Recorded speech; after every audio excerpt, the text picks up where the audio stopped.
2018 সালে বঙ্গবন্ধু স্যাটেলাইট 1 পাঠিয়ে বাংলাদেশ মহাকাশে প্রথম পদক্ষেপ নিয়েছিল। এবার আসছে বাংলাদেশ স্যাটেলাইট 2। সরকারের দাবি 2029 সালের মধ্যে এটি উৎক্ষেপণ হবে। বাজেট ধরা হয়েছে 3700 কোটি টাকা। কিন্তু প্রশ্ন হচ্ছে, এই স্যাটেলাইট কি আমাদের গর্ব, না শুধু বাজেট?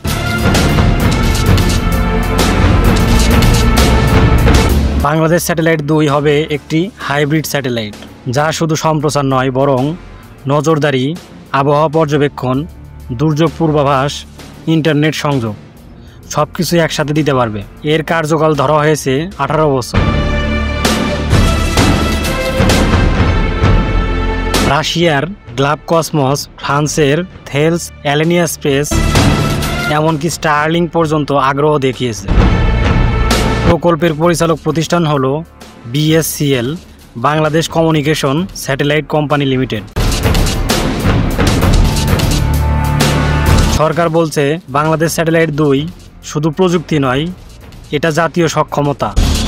3টি বিষয়ে সর্বাধিক গুরুত্ব দেওয়া হচ্ছে বাংলাদেশ স্যাটেলাইট 2-এ: প্রযুক্তির বিকেন্দ্রীয়করণ, দক্ষ জনবল তৈরি, আন্তর্জাতিক অংশীদারিত্ব।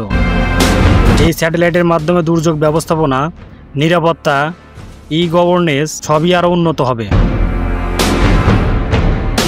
বাংলাদেশ স্যাটেলাইট 2 আমাদের জন্য সমুদ্র সীমা নজরদারি, জাহাজ চলাচল পর্যবেক্ষণ, আবহাওয়া পূর্বাভাস, দুর্যোগকালীন যোগাযোগ এসব ক্ষেত্রে বিপ্লব ঘটাবে।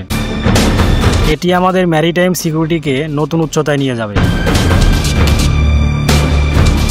এই স্যাটেলাইট শুধু সরকারের নয়, সাধারণ মানুষের জন্য। দূরবর্তী এলাকায় ইন্টারনেট সংযোগ, দুর্যোগের আগাম বার্তা, সাশ্রয়ী টেলিকম সেবা সবই সম্ভব হবে। শিক্ষা, স্বাস্থ্য, কৃষি সবখানেই প্রভাব পড়বে।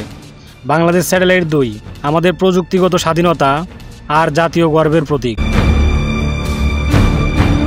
2018 সালে বাংলাদেশ প্রথমবারের মতো মহাকাশে নিজের স্যাটেলাইট পাঠায়, বঙ্গবন্ধু স্যাটেলাইট 1।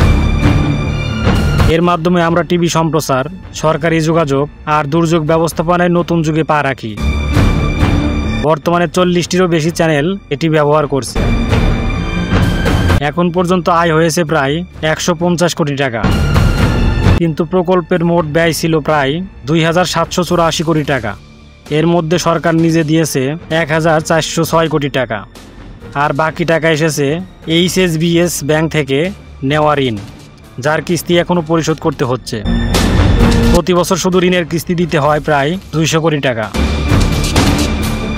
BSCL বলছে তারা 85 কোটি টাকা মুনাফা করেছে, কিন্তু নিরীক্ষা অনুযায়ী স্যাটেলাইটের অপচয় ধরা হলে প্রকৃত হিসাব দাঁড়ায় 66 কোটি টাকা লোকসান প্রতি বছর। অর্থাৎ আয় হয়েছে ঠিকই, কিন্তু ব্যয়ের তুলনায় সেটা পর্যাপ্ত নয়। এই প্রকল্প এখনও লাভজনক নয়, বরং আর্থিক চাপের মধ্যে চলছে। তবুও এটা ছিল আমাদের প্রথম পদক্ষেপ, যা ভবিষ্যতের জন্য দরজা খুলে দিয়েছে। বাংলাদেশ স্যাটেলাইট 2 কি সত্যি আমাদের ভবিষ্যতের দরজা খুলবে, নাকি এটা হবে আরেকটি ব্যয়বহুল প্রতীক যার হিসাব কেউ রাখে না? আপনার মতামত দিন কমেন্টে, আর সাবস্ক্রাইব করুন 24 টিভি HD-তে, যেখানে প্রযুক্তি, কূটনীতি আর সত্য একসাথে উঠে আসে।